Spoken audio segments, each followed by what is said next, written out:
4 Nisan önderliğin Abdullah Öcalan'ın doğum günü olduğu gibi Kürt halkının küllerinden yeniden doğuşunun günüdür. Çünkü Abdullah Öcalan'ın diğer Kürt önderlerinden ayıran diğer bir özelliği de tam olarak halkın içinden gelmesi, herhangi bir aşiret veya bir güç göstergesi değil. Tam olarak halkın içinden bireysel olarak kendini geliştirmiş, Kürt halkının ezilmişliğine cevap olan bir önderdir. Bu yüzden bizim için onun özgürlüğü, doğum günü bizim doğum günümüzdür ve o gözle bugünü kutluyoruz. Abdullah Öcalan'ın fiziki özgürlüğü zaten düşünsel olarak özgürdür.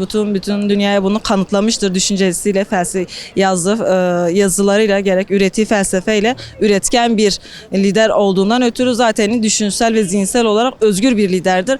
Ama halkla bütünleşmesi, düşüncesini bütün dünyaya, bütün kitlelere daha net bir şekilde iletebilmesi için evet fiziki özgürlüğünü talep ediyoruz. Bizim önderliğimiz zaten özgür bir önderdir ama kendisini fiziki olarak da aramızda görmek istiyoruz. Zihinsel olarak zaten bizim ruhumuzda, bedenimizde yer edinmiştir Kürt halkının ve birçok dünya halkına da aslında sirayet etmiştir. Sadece Kürt halkının değil.